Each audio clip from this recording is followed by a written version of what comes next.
Je vous propose qu'on commence, il est 35. Alors déjà, merci Oh, puis ça approche encore un petit peu, les gens rejoindront dans la foulée. Merci à tous et à toutes d'être là aujourd'hui pour ce webinaire dédié à la sobriété. Alors, une première partie un petit peu définition, et puis après un peu les actions locales en région centre.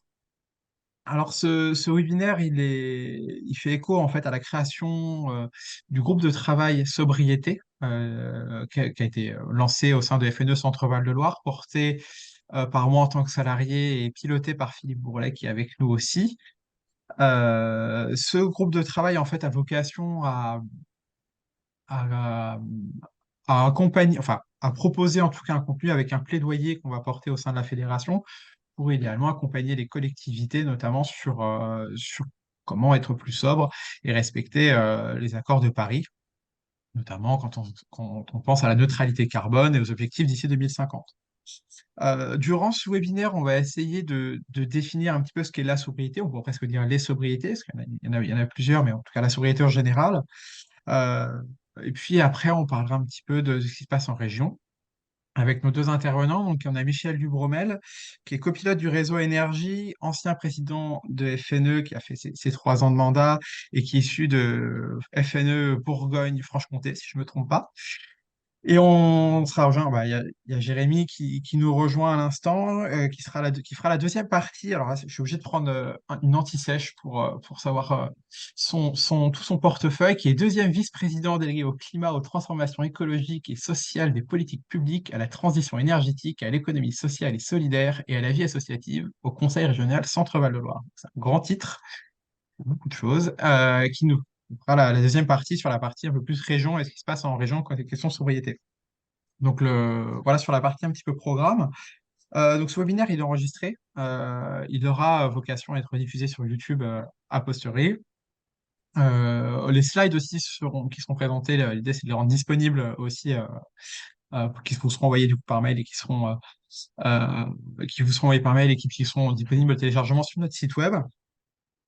Donc voilà, c'est un webinaire qui se fait aussi un petit peu participatif, notamment pour la partie de Michel. L'idée, c'est de n'hésitez pas à poser vos questions. D'ailleurs, sur les slides, il y aura un petit sondage. On essaie de rendre ça un petit peu interactif parce que la sobriété, c'est extrêmement complet. C'est difficile d'être exhaustif en si peu de temps.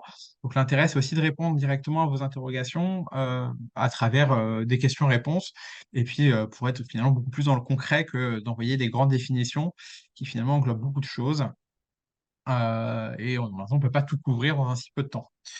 Je pense que j'ai fait le tour. Michel, tu te sens prêt à commencer ta présentation? Eh bien, super. Est-ce que vous voyez mon écran? Moi, c'est super pour moi. Ça a l'air validé pour tout le monde. C'est bon? Alors donc, ben, merci pour cette invitation. Vous n'hésitez pas à me couper, c'est-à-dire à demander une explication, sachant qu'il y a une séquence de questions-réponses après. Mais s'il y a un terme, du jargon, vous n'hésitez pas. Et surtout, je vais apporter du partage d'expérience. Hein. Comme le disait Arnaud, il y a différentes approches. Et donc, je vais vous partager l'approche. Alors, faut que je fasse rouler.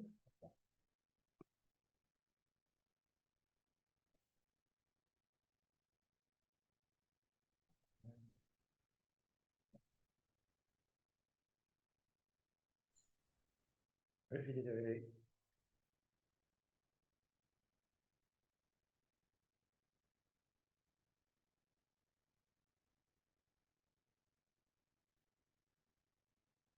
Donc, euh, le, vous voyez le projet sobriété des FNE, c'est bon?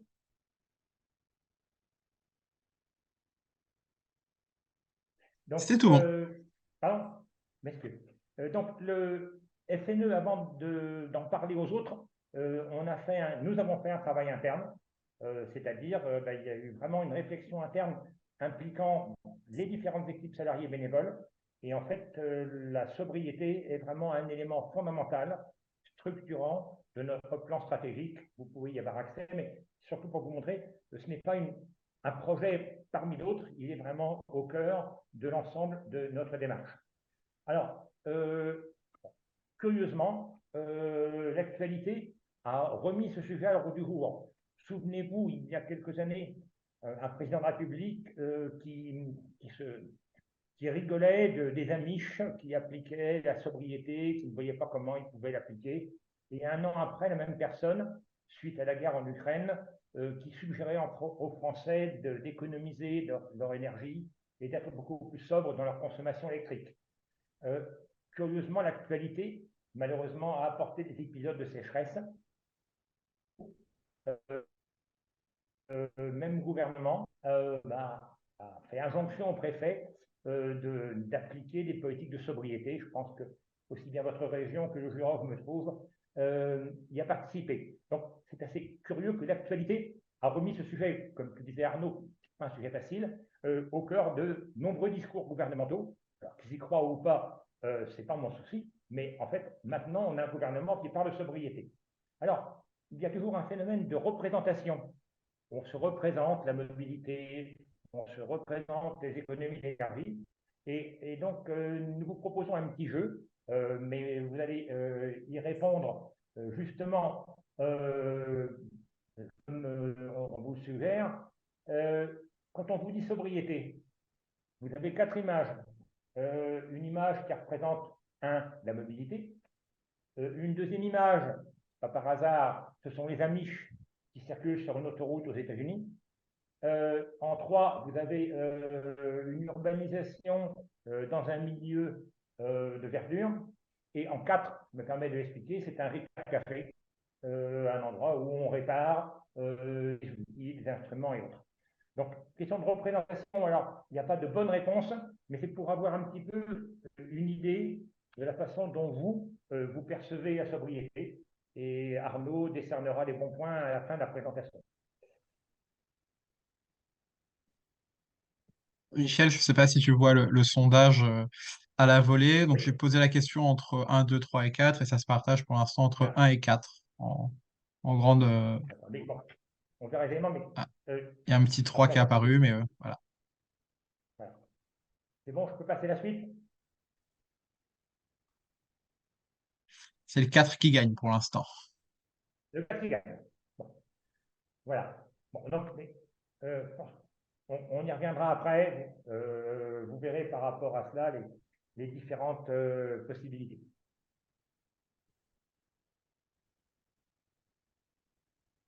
Je peux reprendre la main?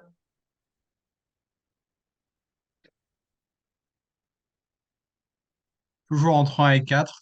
Il y a un sondage pour ceux qui ne l'ont pas vu, si vous voulez voter. Je ne sais pas si vous pouvez, Oui. si vous êtes sur mobile. Là, vous pouvez. Ça continue. Ouais, c'est toujours un et 4. Le 4 jouera avec un petit peu d'avance. 1 et 4. Ah, ben, peut-être qu'on pourra y revenir après pour voir Bon, pourquoi on, 1 et 4. on a 75% de participation déjà, c'est pas mal. Ah, ben, c'est pas mal. C'est pas mal. Ouais, mais surtout une question de représentation, puisque vous allez voir, comme le disait Arnaud, il y a différentes possibilités, différentes images par rapport à différentes façons de définir la sobriété selon les personnes qui ont travaillé dessus. On peut avancer?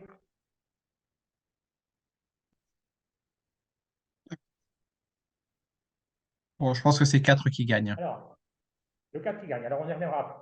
Alors, je m'excuse pour le terme qui est un petit peu anglais, mais c'est une théorie. Euh, j'ai oublié de couper. C'est une théorie qui a été définie par Kate Raworth. Euh, et on a repris le modèle parce qu'il nous paraît quand même une explication très logique, avec ce rappel que la Terre est un espace fini. Pour l'instant, on n'a pas de terre de secours ou autre. Et donc, la croissance ne peut pas être infinie. Et pour montrer qu'en fait, il y a un espace de vie, que tout le monde nous dit c'est une contrainte. Non, pas du tout. Il y a un espace de vie, il y a des limites. Le plancher, c'est bien la frontière qui représente nos plafonds de base, nos besoins, pardon, nos besoins de base, les besoins en équité sociale, les besoins en santé, en nourriture. Donc ça, c'est notre base. Euh, En dessous de ça, on est vraiment dans des besoins qu'on ne peut pas satisfaire.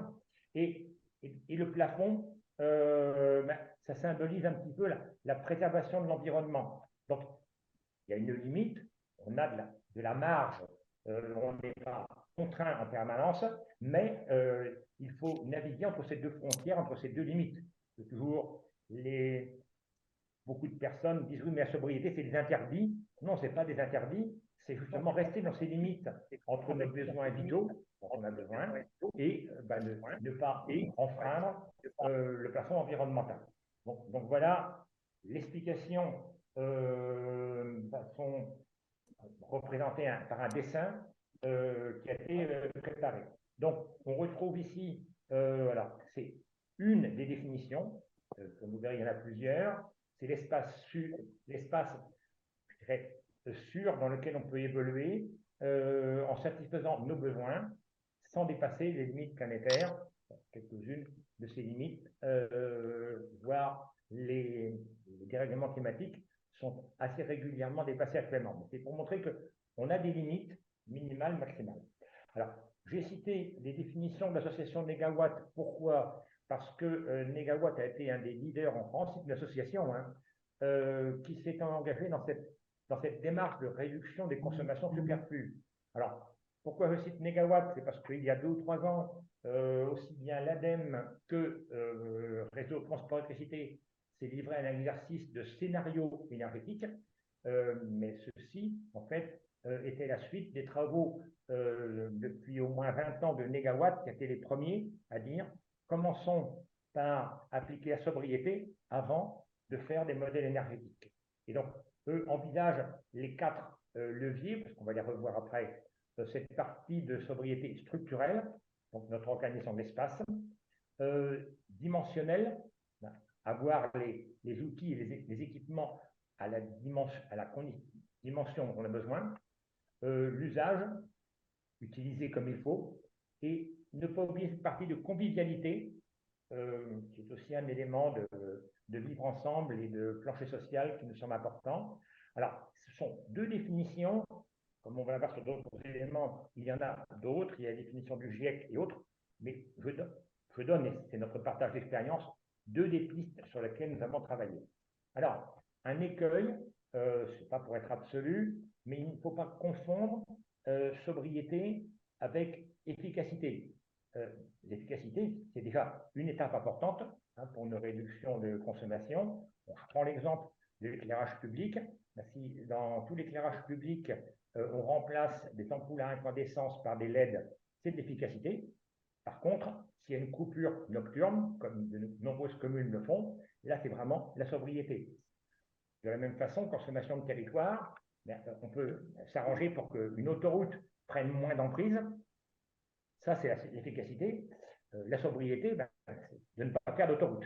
Donc voilà. Alors, vous allez me dire certaines fois c'est subtil, mais c'est pour bien montrer que quand on questionne la sobriété, on questionne par rapport aux besoins dont on peut avoir, voir les définitions mentionnées tout à l'heure au sujet de mégawatt.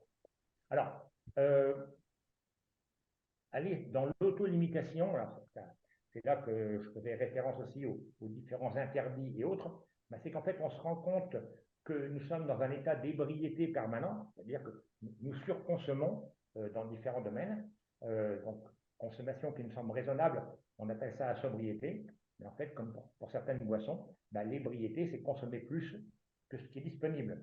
Alors, je reprends l'empreinte écologique, qui a été une définition du Global Footprint Network. Au niveau de nos consommations en France, on est à l'équivalent de 219 planètes.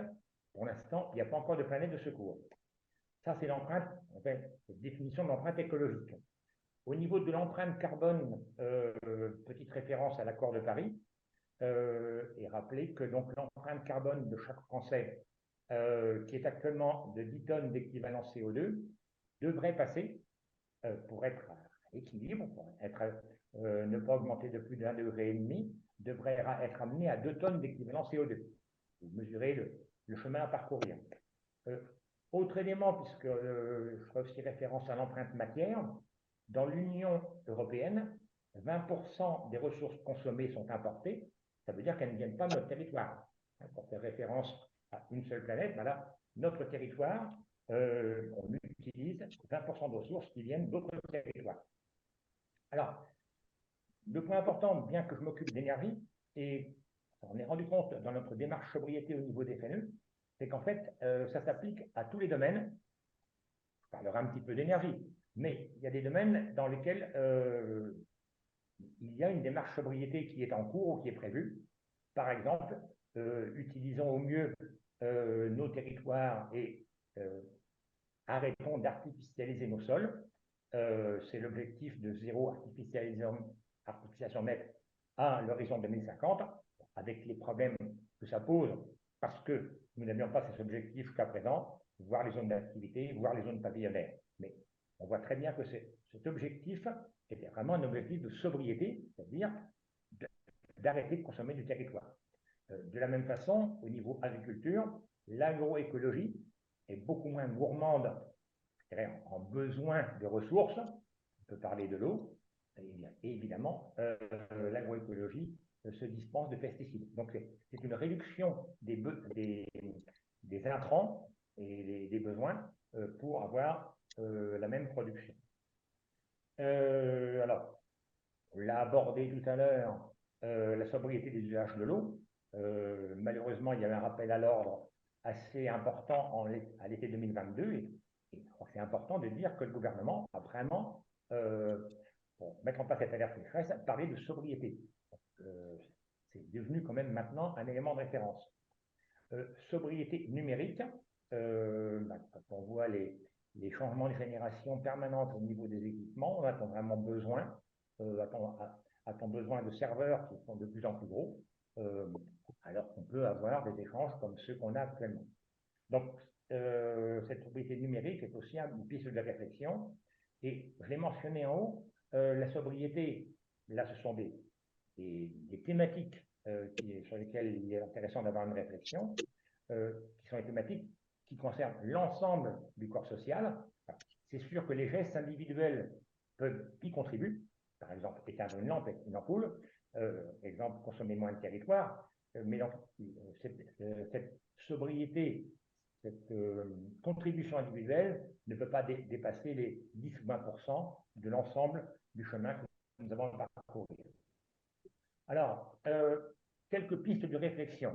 C'est-à-dire, en préparant cette présentation, Arnaud me disait, mais est-ce qu'on peut avoir quand même des chiffres importants? Donc, moi, je ne vais pas pouvoir vous dire, et d'ailleurs, on n'a pas au niveau des FNE l'objectif de dire il faut avoir une sobriété dans tel ou tel domaine, mais par contre, et volontairement je le fais en dehors de l'énergie, je cite quand même quelques exemples qui sont des exemples de notre vie quotidienne, mais dans lesquels on voit quand même qu'il y a un effort de sobriété important.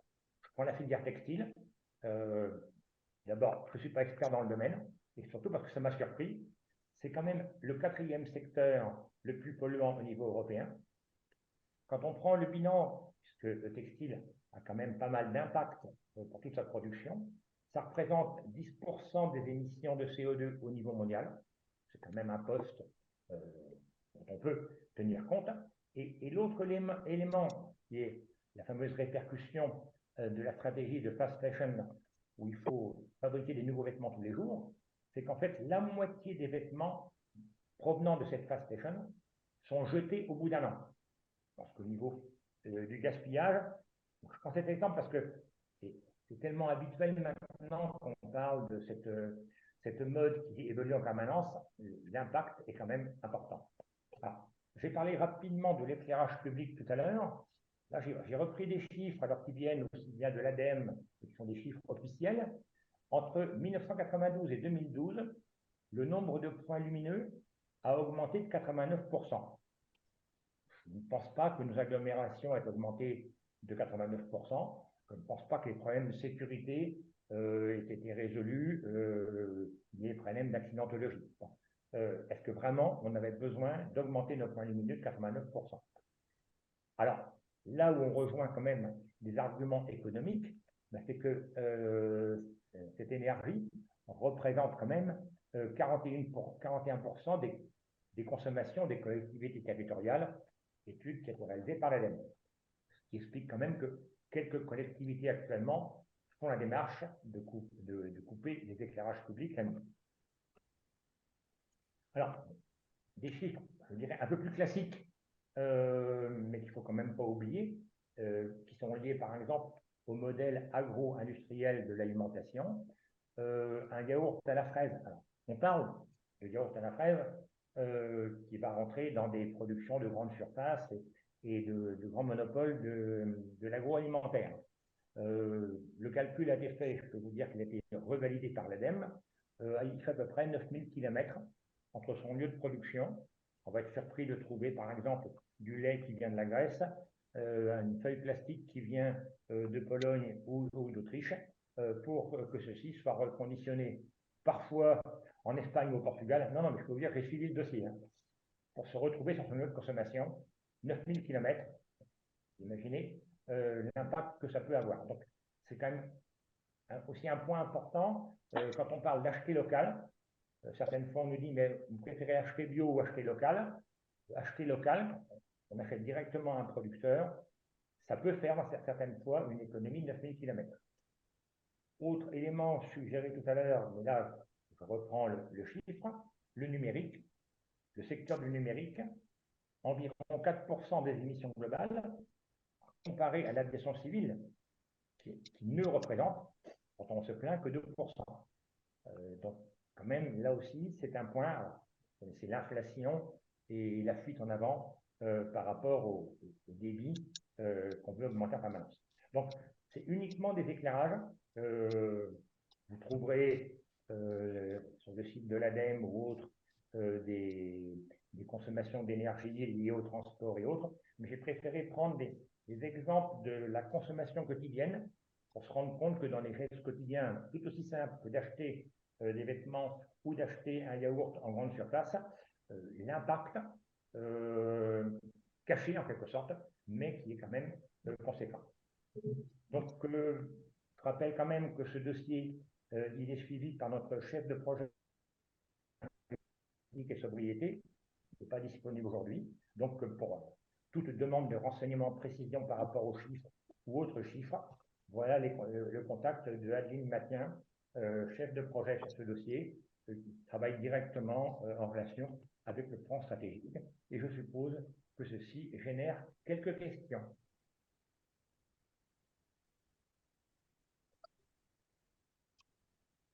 Alors, pour les questions, vous avez, soit enfin, vous enlevez, vous démutez, vous posez directement votre question, soit vous préférez l'inscrire directement dans le chat et c'est moi qui la lirai, comme vous préférez.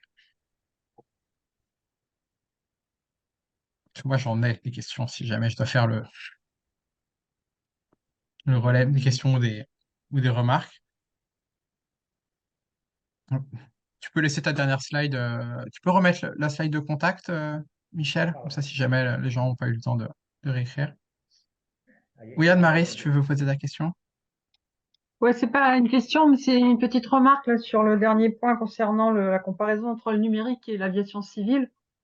Je trouve qu'il faut quand même aussi ramener ça au nombre de personnes qui sont servies par ce type par le numérique et au nombre de personnes servies par l'aviation civile. C'est-à-dire quand même le numérique, ça rend service à énormément de gens, alors que l'aviation civile, ça rend service à quelques personnes, quand même, qu'une petite partie de la population. Je trouve qu'il faut quand même garder ça en tête. C'est juste une remarque.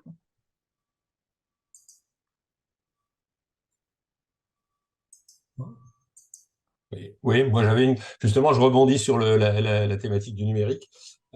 C'est vrai, hein, entre l'aviation et le numérique, mais c'est vrai que pour un certain nombre de choses, là, on a parlé en sobriété, c'est un peu des habitudes que l'on a prises, un mode de vie qui fait que l'on consomme beaucoup, en particulier dans nos pays. Le numérique étant quelque chose d'assez nouveau, c'est vrai qu'on a un peu de mal à l'appréhender, on a un peu de mal à évaluer son impact, en tout cas à notre niveau à nous. Hein. Je pense qu'il y a des gens qui arrivent à évaluer l'impact de l'évolution numérique.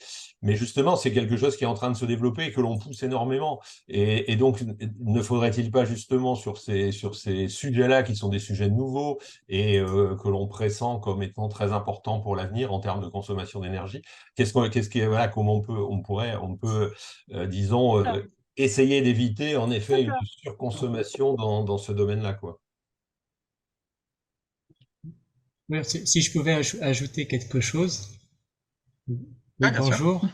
Oui, oui, bonjour. Je ne sais pas si ça passait. Bonjour. Oui, je rebondis également sur l'aspect numérique, puisque j'ai passé en fait 45 ans, on va dire, de ma carrière comme ingénieur en électronique, donc je connais assez bien tous les problèmes de physique et autres.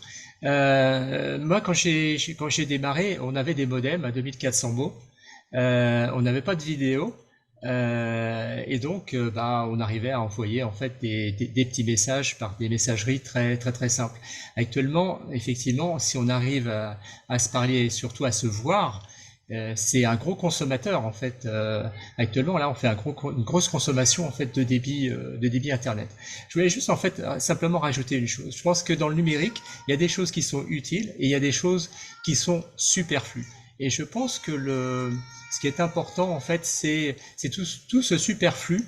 Et étant, on va dire, bah, ingénieur en électronique à la retraite, je suis absolument atterré de ce flot en fait de matériel électronique qu'on peut jeter, qui n'est pas durable. Et je dirais que plus il y a de l'électronique, plus il y a de composants, et je parle vraiment en connaissance de cause, et plus il y a de risques de panne et de choses pas réparables. Et je pense que c'est sur ce point-là en fait qu'il faut sensibiliser les gens. C'est l'utile, le durable, et pas les gadgets comme on peut voir par milliers qui terminent, on va dire, dans les poubelles. Je pense que c'est un point important. Ah, Nicole, je veux que tu lèves la Oui, main. moi, je voulais juste dire, j'étais surprise par les chiffres de 4% et 2% pour l'aviation civile. Mais contrairement à ce qu'a dit une intervenante, moi, je voudrais dire qu'il y a quand même beaucoup, beaucoup de monde. Bon, je sais, je parle des pays riches qui prend l'avion. Par exemple, les vols en Europe, depuis qu'il y a Erasmus, il y a plein d'étudiants qui prennent des low cost à 40 euros. Donc, il ne faut pas faire assimiler l'aviation civile aux ultra riches. C'est pas vrai.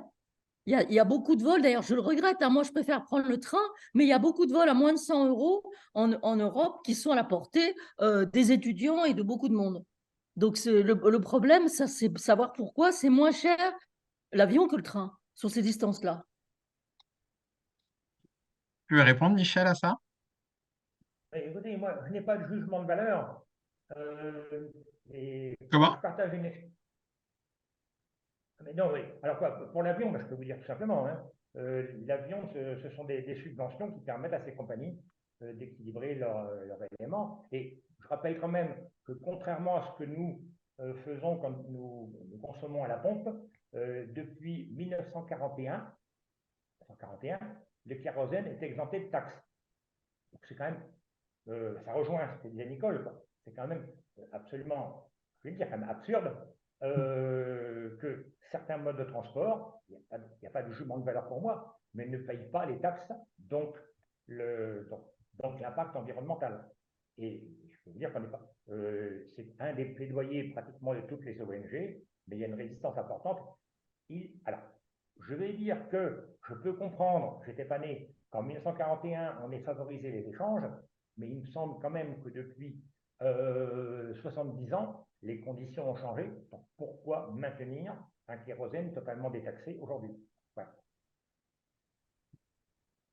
Si je peux me permettre de rajouter une petite information, c'était Anne-Marie qui précisait que, alors, en parlant d'effectivement que c'est une petite partie de la population, si en Europe, en fait, ce n'est pas forcément les plus riches européens qui, comment ça s'appelle, qui prennent l'avion, il faut comprendre qu'un Européen à l'échelle de la planète fait partie des plus riches.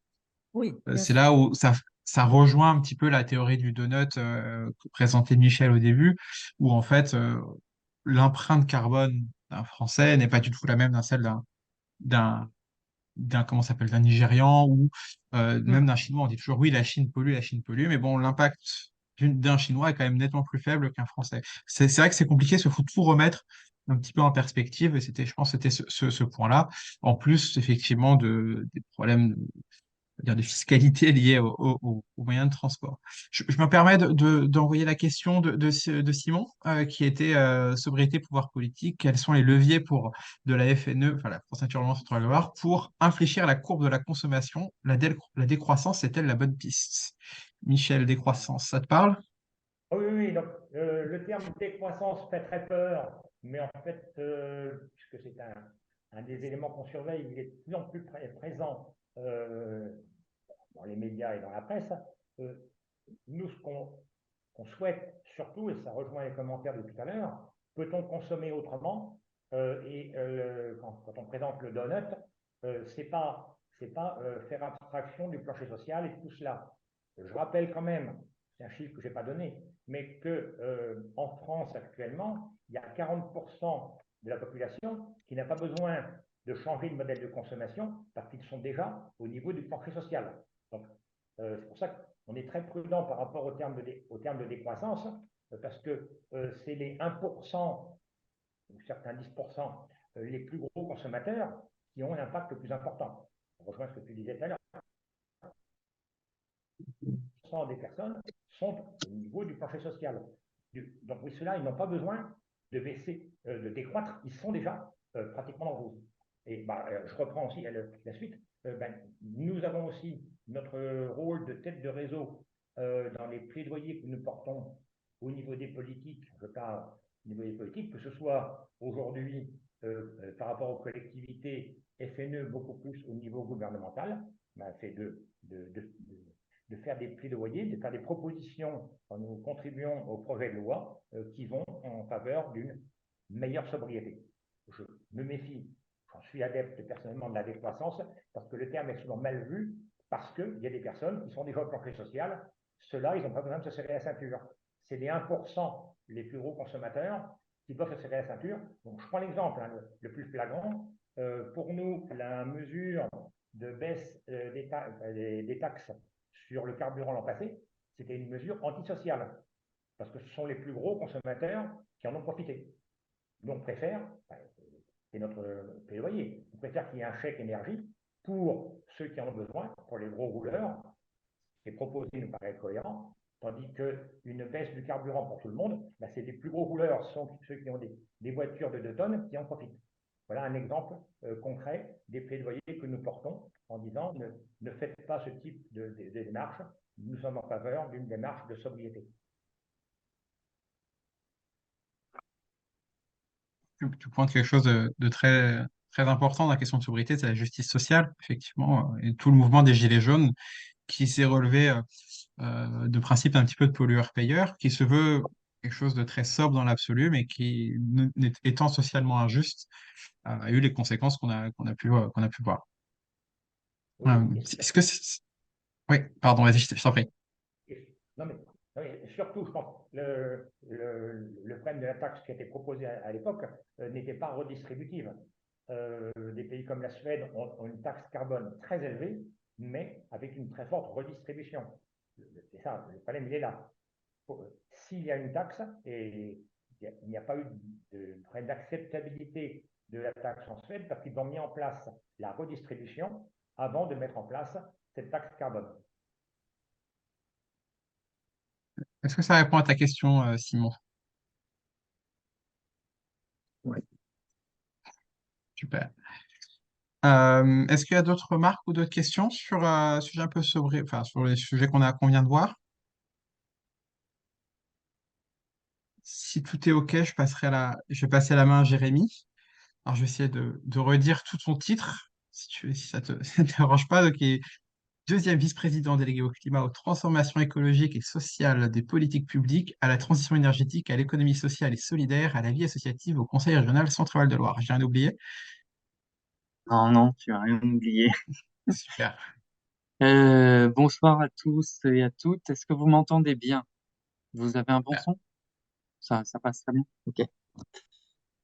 D'abord, je voulais vous dire que j'étais très heureux d'être parmi vous ce soir et surtout sur cette question de la sobriété parce que c'était évidemment une notion dont on entend de plus en plus parler, qui a longtemps été honnie, voire interdite, taboue dans les politiques publiques. Euh, et à la région Centre-Val de Loire aussi, quand on parlait de sobriété, ça a longtemps été le fait de quelques écologistes. Mais effectivement, on a vu un changement bah, de posture depuis la crise en Ukraine. Euh, mais je pense qu'il faut faire quand même très attention dans la façon dont la sobriété aujourd'hui est évoquée et qu'est-ce qu'elle veut dire pour les gens qui l'utilisent particulièrement. Je pense par exemple quand Agnès Pannier-Runacher, la ministre de l'Environnement, parle de sobriété, quand Macron lui-même en a parlé l'hiver dernier, en réalité, il ne parle que d'abord que d'énergie et ensuite il ne parle que d'usage, c'est-à-dire que ils ont une entrée comportementale sur la sobriété. Ça a donné, par exemple, des outils qui, par ailleurs, sont efficaces et nécessaires, hein, mais ils sont pas suffisants.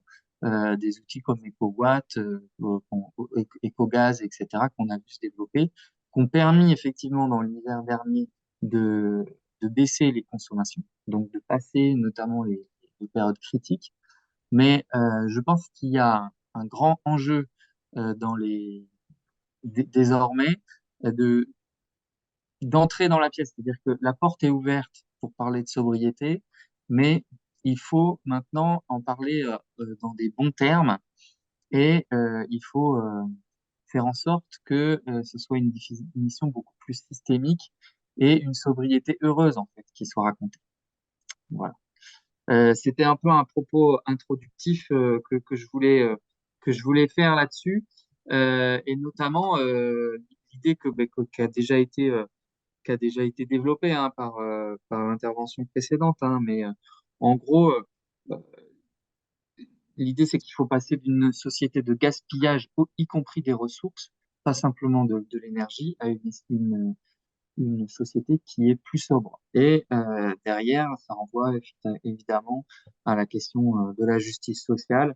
Donc une sobriété qui est juste, qui se focalise sur l'essentiel et surtout aussi une sobriété qui est choisie plutôt que subie. Parce que quelque chose qui est souvent, je pense, dans le débat ignoré, c'est que, enfin, ça c'est une opinion personnelle que peut-être tout le monde ne partagera pas ici, mais en fait, en réalité, c'est les politiques productivistes qui nous emmènent vers la récession. Euh, et ça, il faut réussir à l'inscrire. Donc, en région Centre-Val de Loire, euh, on a on a longtemps travaillé les questions de sobriété sans les dire. Et donc aujourd'hui, on est à un stade où il n'y a pas vraiment de mise en récit de cette sobriété à travers un certain nombre de dispositifs. Et d'ailleurs, quand j'ai préparé mon intervention, à la fois j'avais des exemples de politiques publiques qu'on avait déjà fait, qu'on est en train de faire, et en même temps, une difficulté à vous dire que ça s'est fait, par exemple, dans le cadre d'un rapport qu'on a voté en session, etc. Parce que, en fait, quand on regarde, ce sont des dispositifs qui sont nés dans différentes politiques publiques qui sont un peu un aspect des politiques publiques à chaque fois sur différents sujets, l'aménagement du territoire, la transition énergétique, etc. Mais ça mériterait qu'on les raconte aussi en les liant les unes aux autres. Et à ce propos, j'ai demandé à ce que le réseau Oxygène que peut-être certains et certaines d'entre vous connaissent, travaille pour que le 28 novembre, le réseau Oxygène organise une journée régionale spécifiquement sur les questions de sobriété. Aussi pour pouvoir énoncer les problèmes dans les termes qui nous conviennent et pour pouvoir donner à voir ce qui existe déjà. Parce qu'en réalité, il y a déjà énormément de choses qui existent. Et moi, j'aime bien plutôt partir de l'existant pour dire, voilà, en fait, c'est pas la mer à boire. Quand on regarde pour revenir un peu aux différentes politiques publiques qui existent déjà et qui parlent de sobriété, je pourrais pas toutes les citer, mais je vais m'attacher quand même en citer quelques-unes et en développer quelques-unes. D'abord, il y a pas mal de choses avec l'entrée énergétique euh, et la question de l'isolation des logements, l'isolation des bâtiments publics, par exemple. La région Centre-Val de Loire a été une des premières en France à avoir un, un- un plan d'investissement d'isolation de ces lycées, par exemple. Euh, on le sait aujourd'hui parce que en fait, on a vu dans la crise énergétique de l'année dernière, qu'on a été parmi les régions les moins impactées, par exemple, par les hausses du coût de l'énergie. Aussi parce qu'il y avait déjà eu un travail. Alors, à chaque fois que je dis ça, il y a toujours un exemple, un contre-exemple d'un lycée qui est particulièrement mal isolé ou qui pose souci. Mais moi, je réfléchis à l'échelle de la région et que je regarde la centaine de lycées qu'on est amené à gérer, dont on est amené à gérer le patrimoine. Il y a eu effectivement quelque chose que le réseau FNE connaît bien, qui est les contrats régionaux de solidarité territoriale, où il y a encore quelques années, notamment dans le mandat précédent, les élus locaux de collectivités râlaient un peu, étaient un peu agacés parce que, soi-disant, les conditions pour euh, notamment la question du bonus sur les matériaux biosourcés, sur le saut de 2 classes, etc., qui étaient demandées, les conditions qui étaient demandées par les CRST étaient à l'époque euh, soi-disant trop exigeantes. En fait, aujourd'hui, plus personne ne les conteste et on a même là quand on vient de lancer la nouvelle programmation de CRST et on augmente le et les critères et les enveloppes dédiées à l'isolation des bâtiments publics. Et puis après, la région, elle vient aussi animer et coordonner tous les dispositifs, ce qu'on appelle les plateformes territoriales de rénovation énergétique, les PTRE, qui sont dans pas mal de départements euh, au sein des ALEC, des ADIL, etc., mais aussi des plateformes territoriales qui peuvent exister ici ou là dans certains pays.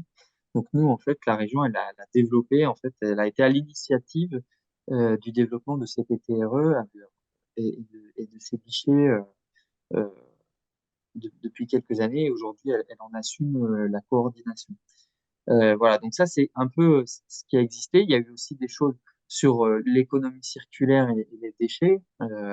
On a notamment participé et initié enfin, participé à la création du réseau des acteurs du réemploi, qu'on aide avec toute une politique aussi d'aide euh, des ressourceries, euh, à toute la politique de réemploi qu'on peut avoir, notamment à travers le dispositif à vos idées.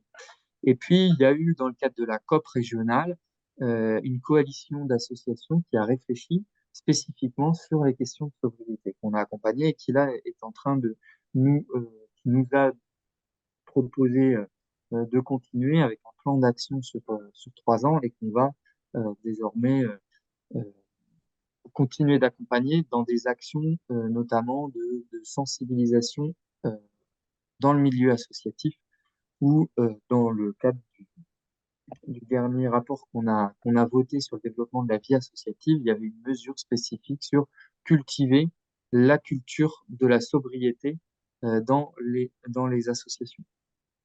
Euh, et puis, nous sommes en train de lancer l'Agence régionale énergie-climat, dans lequel nous avons ciblé la question, là aussi, de l'isolation des bâtiments, qui est une entrée, c'est une- à la fois c'est une entrée, c'est un sujet pour celles et ceux qui suivent, c'est immense et c'est un chantier dantesque, mais c'est quand on réfléchit à l'échelle de la sobriété, ça n'est qu'une partie du sujet, évidemment, mais donc on a fait le choix de rentrer euh, dans les questions de sobriété plutôt sur la question d'isolation. Excusez-moi, je viens d'être coupé.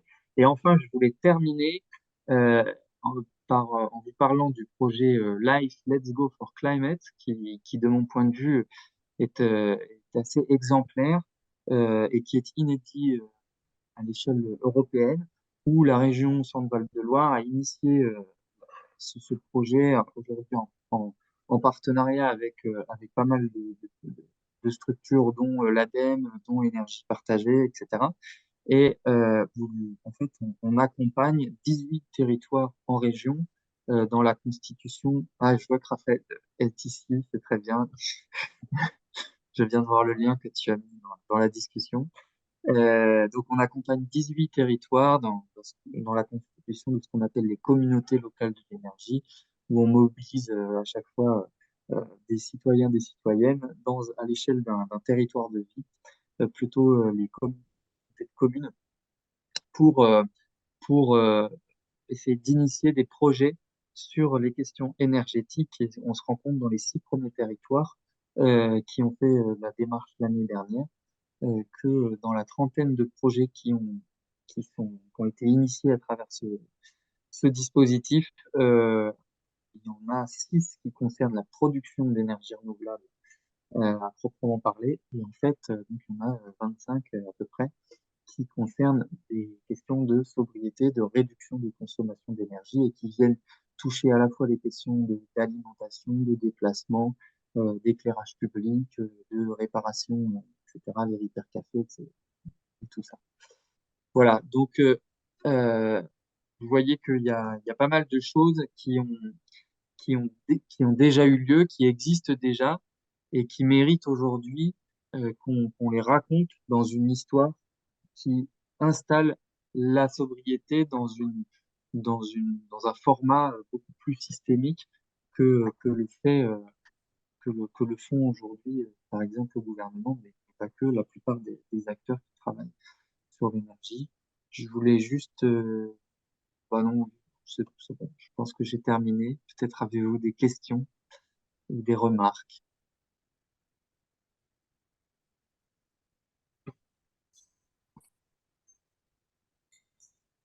Je, Je ne sais pas je- s'il y a des je- mains qui se lèvent.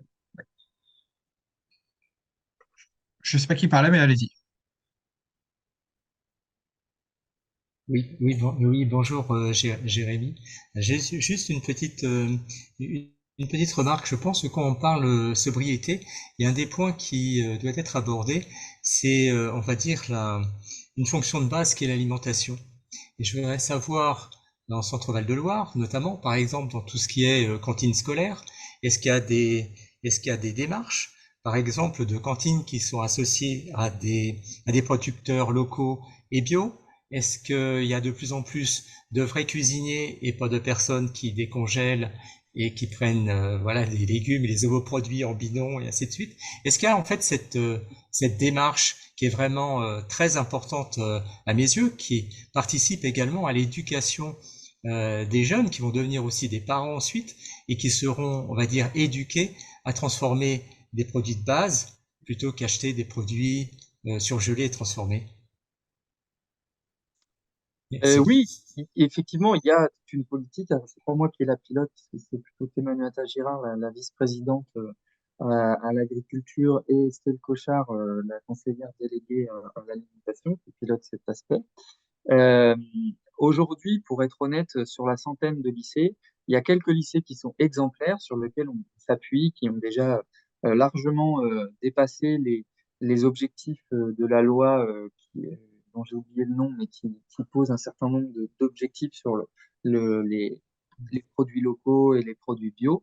Mais quand on regarde à l'échelle quand on fait la moyenne nationale, on n'est pas, on n'est pas aujourd'hui à la hauteur de la loi Egalim, merci, à la hauteur de ce qu'il faudrait faire, puisque aujourd'hui, la part des produits locaux et bio dans les cantines des lycées de Centre-Val de Loire, c'est 17,2%, et la part du bio, c'est 7%. Après, moi, alors, je soutiens à fond les démarches de relocalisation de l'agriculture avec une agriculture en circuit court, etc. J'interroge quand même la question du glyphosate, la question du glyphosate globalement des intrants chimiques parce que, en fait, ça vient alourdir quand même largement le bilan carbone de l'agriculture, même si elle est, même si elle est locale, sans parler de tous les impacts environnementaux et les dégâts qui peuvent y avoir par ailleurs. Mais oui, oui, après, je fais pas trop euh, le malin, entre guillemets, sur les cantines des lycées parce que c'est encore quelque chose qui est très inégal selon les lycées. Mais on a notamment, on vient d'embaucher 2 personnes qui sont des chefs cuisine, dont le travail va être d'animer le réseau des cuisiniers de la centaine de lycées de Centre Val-de-Loire euh, pour introduire plus de local et de bio. Voilà. Donc c'est quelque Merci. chose qui avance. Ça fait partie des priorités du mandat. Merci, Merci. Jérémy. Guy, tu avais une question? Oui, j'aurais deux questions. Ouais. Donc, je suis secrétaire de FNE. C'est pas pour ça que j'lève la main. Je sais pas si c'est à Jérémy ou à Michel que je pose ces questions-là. Bon, Michel, alors j'ai loupé le début, donc peut-être que les questions que je vais soulever étaient envisagées au départ de la discussion. Parce qu'en fait, si on doit passer de 10 tonnes à 2 tonnes, si j'écoute Jean Covici, par exemple, qui a fait un tollé il n'y a pas longtemps, il a dit on va faire 3 voyages d'avion dans toute sa vie pour arriver à respecter nos 2 tonnes. Je voudrais savoir si c'est peut-être Michel qui peut me donner la réponse, mais à savoir qu'est-ce que ça veut dire 2 tonnes si on doit vivre aujourd'hui. Alors je parle que simplement d'émissions carbone, hein, je ne parle pas de l'empreinte écologique. Qu'est-ce que ça veut dire 2 tonnes? Si on est en moyenne, moi je suis peut-être à 7, 8, 9 tonnes, j'en sais rien, je n'ai pas trop idée là-dessus. Mais est-ce qu'on est en capacité d'imaginer la vie qu'on va avoir si on doit vivre sur 2 tonnes de carbone? Et donc ma deuxième question liée à celle-là, c'est les aspects sociologiques qui vont être. Alors on parle de sobriété heureuse, bon, on se fait plaisir en rajoutant le heureux, moi je le fais aussi, mais c'est pas nécessairement heureux. Quand je prends mon vélo qui pleut, c'est la barbe. Quand je prends mon vélo, je me le fais voler, c'est la barbe. Quand je dis crève, c'est la barbe. Et c'est super en voiture. C'est-à-dire que comment on arrive à faire de la sobriété dite heureuse, si là je prends l'exemple du vélo, mais c'est un sujet complexe. Donc, si on veut être suivi par la population, alors que ça va être nous qui allons être pionniers, porteurs, on voit bien hein, aujourd'hui que le gouvernement essaye de passer entre les gouttes et que nous, on essaye de porter autre chose, savoir comment on va s'y prendre. Donc, c'est le chemin qu'on doit avoir pour ensuite emmener la population avec nous pour nous suivre. Je ne sais pas si on peut y répondre là, mais au moins peut-être l'aborder. Donc, déjà, le 2 tonnes et les aspects sociologiques, c'est peut-être Michel qui a un peu de réponse là-dessus, ou Jérémy, je ne sais pas. Je me jette à l'eau, parce que Jérémy ne se gênera pas pour compléter. Hein. À l'époque, hein, quand on avait travaillé ce scénario-là, c'était pour la COP 21 à Paris, les personnes, quand vous et autres, avec qui j'ai pas mal travaillé, on disait, écoute, c'est très simple, tu prends le niveau de vie moyen entre le roumain et le polonais. Il n'y a rien de péjoratif, mais pour ceux qui ont déjà fait un tour, que ce soit en Pologne ou en Roumanie, je parle il y a une dizaine d'années, vous imaginez le niveau de vie qu'avaient ces gens-là, qui rêvent de rejoindre, qui ont rejoint l'Europe avec le niveau de consommation qu'on a, mais c'était ça, une des images qu'on prenait au niveau du plancher social dans lequel travaillent ces gens-là. Et il y en a ensuite, mais justement, moi, ton exemple du vélo, moi je le prends, mais tout à fait dans l'autre sens. En fait, moi je conçois, alors, un peu plus difficilement dans le Jura, mais quand j'étais en Alsace, je concevais mes déplacements par rapport au vélo. Mais on ne peut concevoir des déplacements par rapport au vélo que, bah, comme tu le dis très bien, si les bâtiments sont installés, exemple, quand on a installé nos nouveaux locaux qui se trouvent actuellement à Oasis 21, pour nous, c'était une évidence qu'il y avait des douches qui étaient installées pour que toutes les personnes qui viennent en vélo, je peux vous dire que c'est pratiquement la moitié du personnel, puissent prendre une douche en arrivant. Donc, il faut, et là-dessus, tu mets le doigt où ça fait mal, Guy, en fait, c'est pas la mobilité qui est en cause, c'est l'ensemble de nos installations pour aller vers une autre mobilité. Donc, il ne faut pas voir, c'est pour ça que volontairement, je n'ai pas pris la question énergétique, parce que c'est très facile de dire on va tous rouler en vélo. En fait, non, c'est pas ça. Ça rejoint la réunion Zoom. Non, pour moi, cette réunion aurait été beaucoup plus conviviale si j'avais pu être parmi vous, et je pense que ça aurait coûté moins cher comme bilan carbone. Donc, Guy, tu as raison d'insister, c'est pas le déplacement en vélo qui pose un problème, c'est les conditions pour que la vie en vélo soit la vie, non pas sobre, mais la vie heureuse. Je peux en témoigner, il est possible de vivre de façon très heureuse en vélo. Alors, le seul problème, c'est qu'on ne peut pas faire 10 rendez-vous dans des villes différentes. Voilà. Un élément de réponse. Mais Jérémy continue.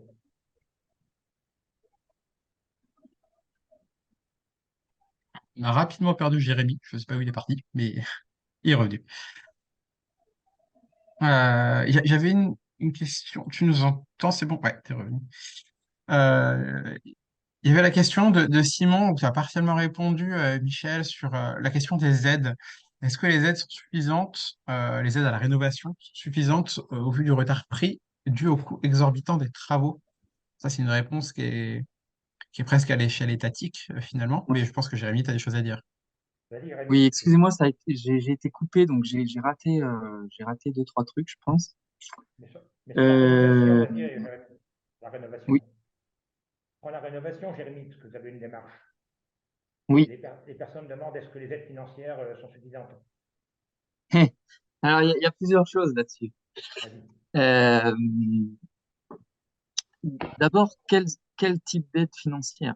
Un des gros problèmes de ma prime rénov, par exemple, aujourd'hui, c'est que elle vient plutôt soutenir du monogeste, alors qu'on sait que c'est les rénovations, ce qu'on appelle les rénovations globales et performantes, qui sont efficaces. Aujourd'hui, cette situation, ça amène que, il y a énormément de rénovations énergétiques qui sont faites et où il n'y a même pas de gain de classe énergétique à la fin. Donc ça pose un vrai problème et la région en tant que telle n'a pas la main là-dessus parce que MaPrimeRénov et France Rénov, c'est une politique d'État. Plus globalement, moi je suis assez inquiet des annonces qui ont été faites, par exemple sur les pompes à chaleur. Euh, Là, hier, Macron a fait des annonces là-dessus. Euh, pour moi, c'est une bombe sociale, ce truc, puisqu'on va équiper énormément de foyers de pompes à chaleur. Effectivement, on va décarboner parce ça va être de l'électricité, mais enfin, l'électricité, son prix va augmenter dans les années futures.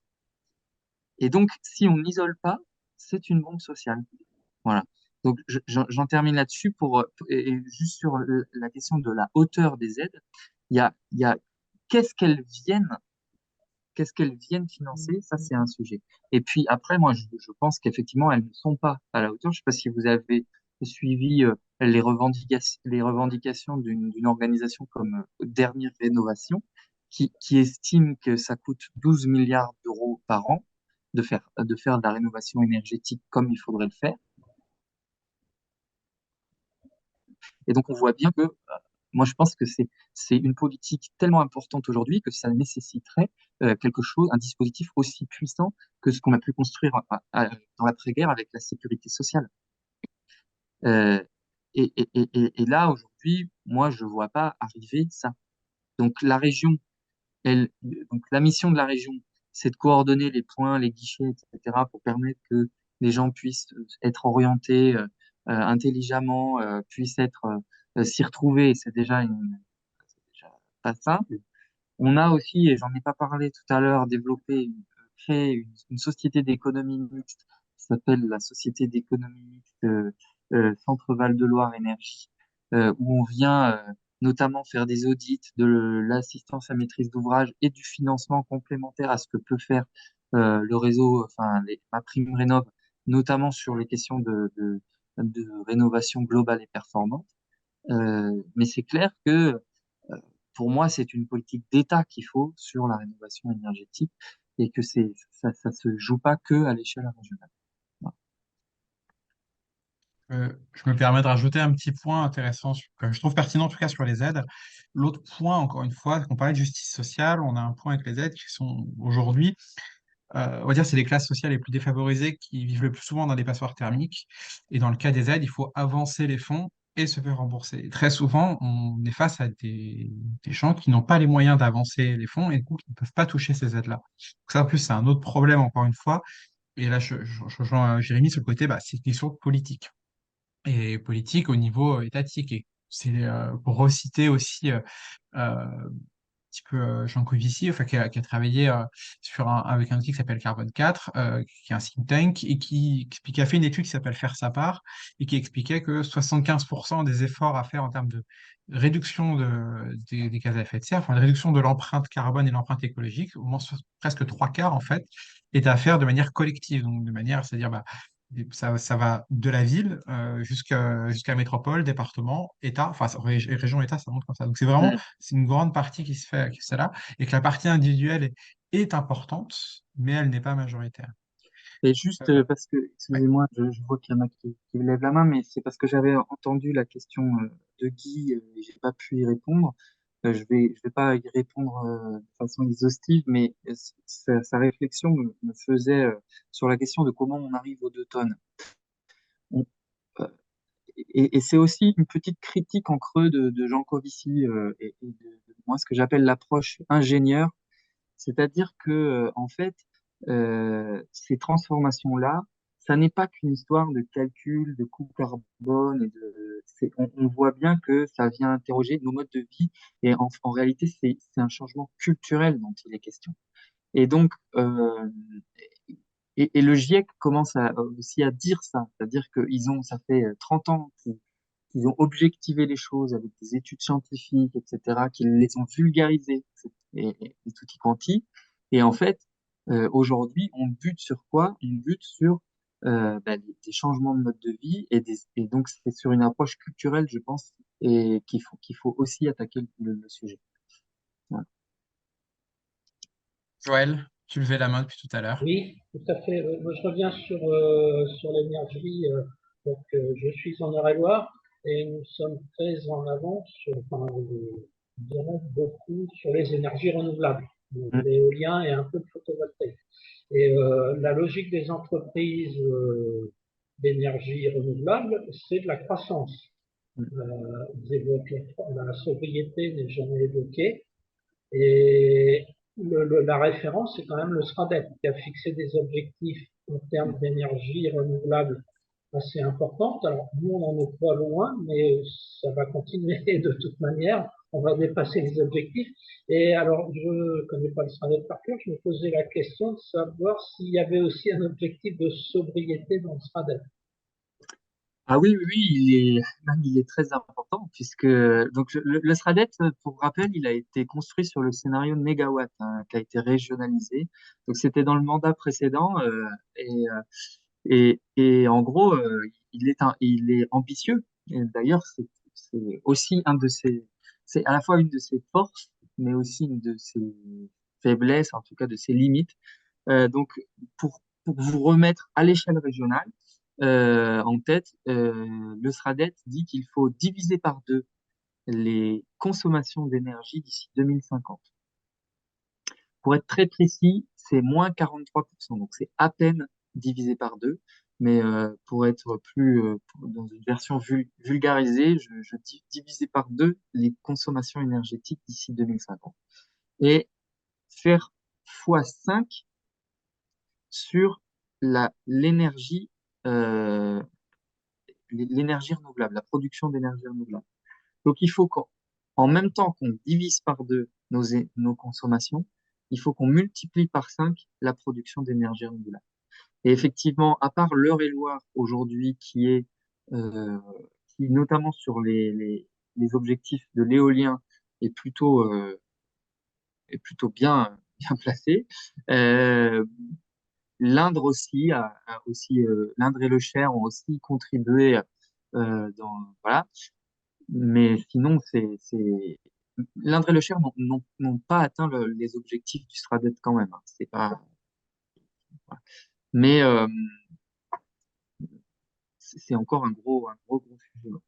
Et il faut le mettre en parallèle, tout ça sur tous les mouvements qui peuvent exister et les contestations qui peuvent exister autour des énergies renouvelables, qui sont parfois justifiées euh, et qui parfois ne le sont pas. Voilà, tout ça, c'est à regarder en détail, quasiment projet par projet. Michel, tu voulais intervenir?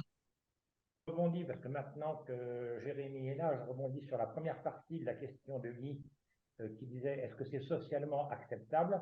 Je fais référence à un scénario dont on parle pas du tout actuellement, qui sont les scénarios 1, 2, 3, 4 de l'ADEME, en expliquant que le scénario 1, c'est le scénario qui s'appelle frugalité, et en introduction, l'ADEME dit qu'il est difficile à l'installer sur le plan social, il nécessite des changements importants, aussi bien culturels, comme tu disais Jérémy, que des changements de comportement et de niveau de vie et autres. Et donc, dans la présentation du scénario, ils disent qu'il serait très difficile à appliquer au niveau social. Donc, quand même une Ouais. alerte, hein, un effort scénario. C'est une alerte et que je partage. Il faut travailler constamment à ça. Et ça nécessite beaucoup de temps d'appropriation, moi, ce que je pense être nécessaire, c'est ce qu'on appelle ici la démocratie permanente. C'est évidemment essentiel. Je, je, je, je je veux quand même dire que quand on dit la frugalité, la sobriété, c'est difficilement acceptable. Moi, j'aimerais qu'on se pose la question de est-ce que c'est socialement acceptable ce qui nous attend? Parce qu'en fait, c'est quand j'ai dit en fait, c'est les scénarios productivistes qui nous amènent à la récession. On oublie de dire que en fait, et c'est ça moi vous voyez, ça m'émeut même un peu parce que franchement, je l'entends souvent dans l'hémicycle régional, notamment dans la voix d'un certain ministre de l'Agriculture qui s'appelle Marc Fesneau et qui nous explique pourquoi c'est pas possible, par exemple, d'interdire les pesticides, etc. Dans la bouche de pas mal de conseillers régionaux qui nous expliquent par A plus B que les scénarios qu'on défend et les politiques qu'on défend, c'est impossible à tenir socialement. Mais en fait, je pense que en fait, ce qui est impossible à tenir socialement et économiquement, c'est ce qui est en train de se passer. Voilà. Donc, il faut voilà. Alors, une fois que j'ai dit ça, ça n'enlève pas l'alerte que tu viens de poser et le fait qu'il faut en être tout à fait non seulement conscient, mais qu'il faut euh, enfin, il faut amener des réponses. Ça, c'est sûr. Mais c'est tout l'enjeu là des 5, 10 prochaines années.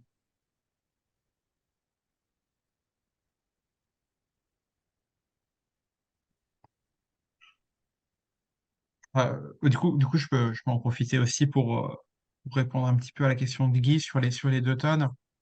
Alors, on parle souvent, on réindividualise justement cette question des 2 tonnes en disant, voilà, nous, on consomme 10, il faut qu'on redescende à 2. Il faut savoir que juste en étant français, on part déjà à 2 tonnes juste par enfin, l'administration en général, tous les régaliens, en fait. C'est On une vit tonne 7. déjà, en fait, sur 1 tonne 7, quoi. Moi aussi, j'arrondis un petit peu, mais on est déjà, juste en étant français, en fait, on arrive déjà, en fait, à notre plafond. Après, pour quelques chiffres clés, on se dit bah, qu'un aller-retour, par exemple, Paris-New York, c'est 2 tonnes aussi de CO2. Donc, en fait, on peut cramer notre bilan carbone, enfin, notre réservoir carbone sur une année juste avec un aller-retour en avion. Ça, c'est le genre de choses qui peut être intéressante. Puis après, il faut comprendre que, pour reprendre encore une fois l'étude Faire sa part de Carbone 4, on parle de comportement exemplaire pour descendre à 25% de son empreinte enfin, sur l'échelle globale. Donc c'est Mm. exemplaire, c'est-à-dire végétalien, que du court, que en vélo. On n'achète que très peu de vêtements. Voilà, donc il y a beaucoup de choses à faire, mais encore une fois, c'est pas simple. Faut pas s'auto-responsabiliser. Et d'ailleurs, c'est une des titres de slide que Michel avait, c'était attention, c'est pas que de l'individuel, hein, c'est important et que cette question des 2 tonnes, bah, finalement, il y a déjà pas mal de choses à faire, ne serait-ce en réduisant facilement sa consommation de viande et en revoyant ses transports, déjà, on fait beaucoup de choses. Et pour aller aussi dans ce sens et dans les illustrations, j'étais hier à Saint-Malo au congrès région de France et il y avait dans une table ronde une intervenante qui nous a dit un chiffre qui m'a étonné, c'est quand on achète un bouquet de roses en France, c'est comme si on achetait un billet euh, Paris-Londres aller-retour en avion en termes de CO2, d'émissions de CO2. Voilà. Moi, je pensais pas, ça m'est arrivé d'acheter un bouquet de roses. Oui, mais l'hiver, à la saison où elles viennent du Kenya. L'été, on peut espérer qu'elles viennent de France quand même. Et ben, alors elle a pas précisé, Quand on l'a acheté à la Saint-Valentin. elle a pas précisé hiver ou été, mais elle a dit, je crois que 90% de des fleurs vendues en France sont des fleurs qui ne sont pas françaises et qui sont produites effectivement en Afrique ou en Kenya. Hollande, etc. Enfin, voilà. Bon, après, j'ai pas été vérifier son calcul, je l'ai cru sur parole, je sais pas si. Je vais remonter une question écrite de François Bertrand. Existe-t-il des travaux pour comparer l'efficacité des politiques publiques en termes de baisse des gaz à effet de serre entre actions en faveur des ENR, de l'efficacité et des mesures de sobriété? En bref, les politiques publiques de sobriété ne seraient-elles pas les plus rentables? Je ne sais pas qui peut répondre à cette question. Ah ben, je sais pas, mais alors, je sais pas s'il existe des calculs précis. Euh, Par contre, ce que je sais, c'est que et c'est Agnès Pannier-Runacher qui l'a dit hier aussi à Saint-Malo, c'est que quand ils ont fait le bilan de l'hiver 2023-2024, elle nous a dit il n'y a pas photo en termes d'argent investi pour retour en termes d'efficacité, c'est c'est tout ce qu'on a fait sur les sur la sobriété qui a été le plus efficace largement. Voilà. Et ça, je veux bien le croire juste en ayant en plus une action sur les comportements et les usages. Donc, c'est même pas en termes de- d'isolation, par exemple. Guy, tu relevais la main. Oui, mais je veux bien revenir sur les aspects sociologiques parce que je pense que ça va être le fondement, le cœur du sujet. Comme tu l'as dit, Arnaud, et je le savais déjà, quand on est déjà, enfin, du verbe naître, on a déjà quasiment mangé son carbone possible avec tout ce qui nous entoure et le fonctionnement administratif, etc. Donc, on risque de décevoir et d'être assez mal compréhensible de la part de la population, encore une fois, sur ce qu'on va proposer, et on risque d'être les empêcheurs de tourner en rond, on va dire. Bon, franchement, ça va être un sujet complexe. Je prends l'histoire simplement de la voiture électrique. Là. On vient de dire, est-ce qu'on a des comparaisons? Je pense que c'est une erreur fatidique d'aller vers la voiture électrique pour dire qu'on remplace de la voiture thermique. En fait, on est toujours dans la croissance, c'est toujours le même fonctionnement, hein, croissance au sens du PIB. Hein. Et donc, on ne change rien, on va juste tenter de produire en France plutôt que de produire en Chine. Et on sait bien qu'on n'a pas moyen d'avoir suffisamment de matériaux pour faire des voitures électriques pour tout le monde. En fait, on est toujours devant les mêmes complexités, alors qu'on voit bien que c'est pas sur ça qu'il faut travailler. Et le deuxième sujet qui me semble complexe, celui que personne n'aborde jamais, c'est le nombre qu'on est sur Terre. Et donc, comment fait-on pour aussi avoir une discussion autour du monothéisme qui, pour les trois religions monothéistes, pousse, si je puis dire, à la consommation, à tout point de vue, alors qu'il faudrait aller peut-être vers un peu moins peut-être de procréation et donc avoir moins de jeunes. Alors ça, quand je parle comme ça paraît sûrement, ça semble peut-être inaudible, mais est-ce que la Terre est capable de supporter bientôt 10 milliards d'individus, quoi? Et donc le sujet du nombre, si on n'était qu'un milliard, je pense qu'on se poserait beaucoup moins de questions qu'on se la pose aujourd'hui. Donc c'est un sujet complexe parce qu'on pourrait penser à de la brutalité d'un côté, c'est-à-dire est-ce qu'on résout le problème par la brutalité, ce qui risque d'arriver. J'ai peur qu'on arrive vers des tensions extrêmes dans quelques temps, ou alors d'autres sujets comme des solutions un peu moins autoritaires et même sympathiques pour faire en sorte qu'on ait peut-être moins d'enfants qui naissent sur la planète. Et donc ça, c'est un sujet extrêmement compliqué que personne n'aborde parce qu'on ne voit pas comment le prendre en compte dans la discussion. Bon, je ne sais pas s'il faut qu'on en parle là, mais il faut dire que c'est quand même un sujet majeur malgré tout et que même nous, on peut peut-être l'évoquer. Michel, tu voulais répondre? Alors, je reprends parmi les premiers éléments de Guy. Pour revenir sur les scénarios et donner la particularité du scénario négawatt, la dernière version, je pense que Jérémy doit connaître, la dernière version du scénario négawatt est associée à un scénario négamat, c'est-à-dire qu'ils ont pris un scénario sur la disponibilité des matériaux. Alors, les gens disent, mais c'est curieux parce que ils font, dans la présentation, il n'y a aucune condition à la mise en place du scénario négawatt.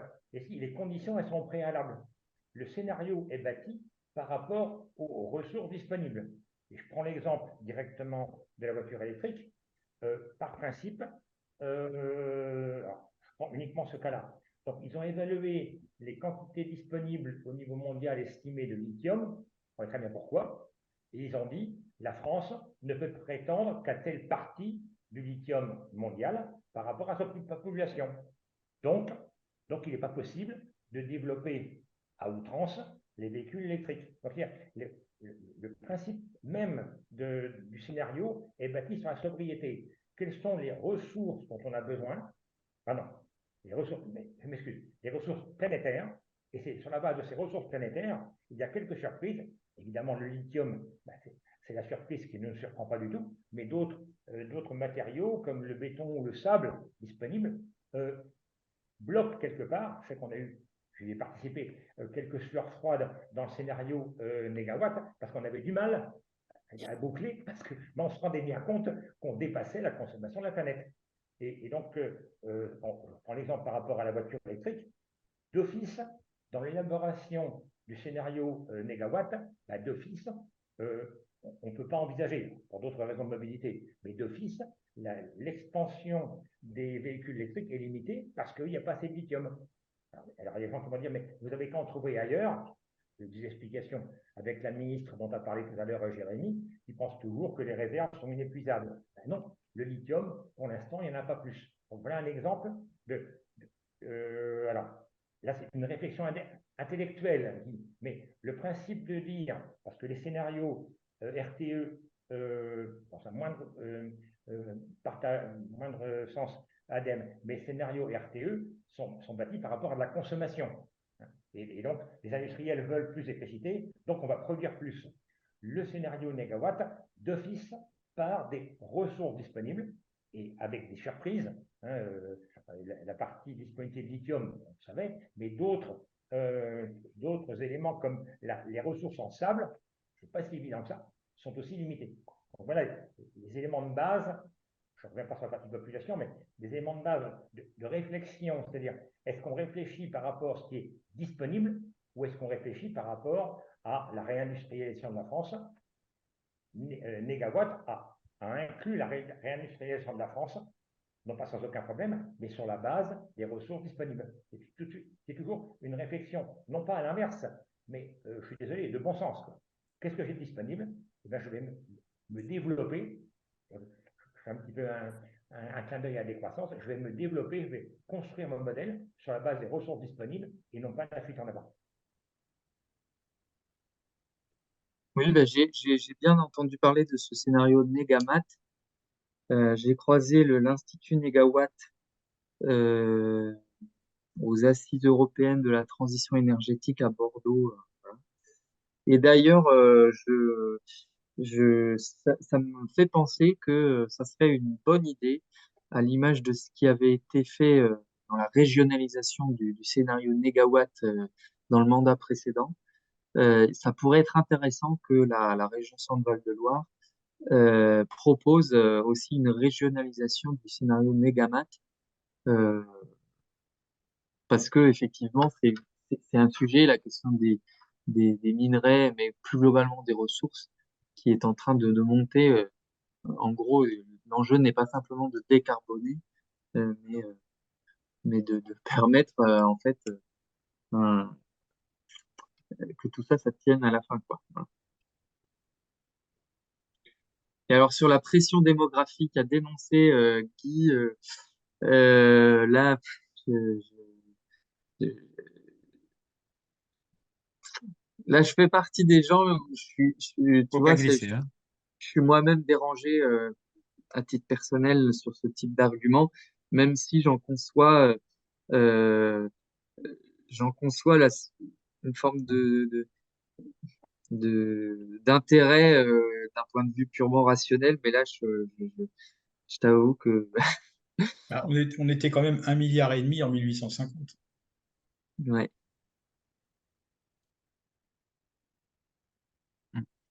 Alors si je peux me permettre, pour peut-être désamorcer la question, c'est un sujet qui va amplement plus loin que la question de sobriété, parce que c'est des points de vue très, très politique, très social.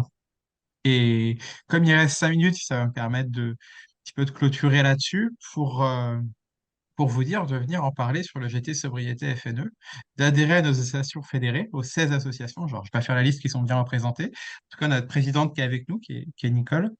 Donc, on ouvre ce groupe de travail justement pour réfléchir un petit peu à ces questions, même si nous, on va quand même s'orienter sur la région Centre-Val de Loire, à s'appliquer plutôt sur les questions énergétiques, sur les questions de transport et aussi sur les questions liées, on va dire, au bâti, en fait, au sens large. Donc, on peut parler autour du ZAN, etc. Mais ça va être comment on peut accompagner les collectivités, alors qui peuvent être de la ville, métropole, département, région, c'est quand même très, c'est déjà bien en place, mais sur ces questions-là, comment on va apporter, on va dire, un soutien à ces entités-là en leur disant, disons, sur la question des transports, qu'est-ce que vous pouvez mettre en place? Parce qu'on pose la question de la voiture, on pose la question du train, etc. C'est compliqué, il y a plein de choses. Voilà, Jérémy, tu parlais de mise en récit, mais il y a aussi une mise en coordination de beaucoup de choses entre différents acteurs et entre différents sujets. Et on va essayer d'accompagner ça en proposant des choses déjà simples à faire pour les collectivités, qui sont sur la question de la lumière, sur la question, enfin, en tout cas, ce qui est en charge de ces collectivités-là et pour pouvoir proposer finalement un petit peu un guide clé en main en disant voilà ce qu'on peut faire facilement et puis comment on peut aller plus loin euh, sur ces questions-là. Merci Michel pour ce partage. Sur ce, alors l'idée encore une fois pour rejoindre ce groupe de travail, c'est d'être adhérent à une de nos associations fédérées. Donc il y en a 16 sur le réseau, sur la région. Donc je vous invite à même d'ailleurs, si vous n'avez pas envie d'être à ce GT-là, de vous impliquer dans ces superbes associations et pour pouvoir nous rejoindre en fait sur ce groupe de travail et continuer sur ces questions-là. Pour finir dans les temps, je veux remercier chaleureusement Jérémy et Michel pour votre participation qui a été hyper pertinente et c'est toujours très agréable d'avoir ces points de vue un petit peu extérieurs et puis surtout très enrichissants. Et sur ce, sauf s'il y a une dernière question, des dernières questions pour finir dans les temps, je vais vous souhaiter à tous et à toutes une très bonne soirée. Merci à Merci. vous encore une fois de Bonne soirée. l'invitation. Au revoir. Bonne soirée à tout le monde. Merci Merci beaucoup. Bonne beaucoup. soirée. Soirée.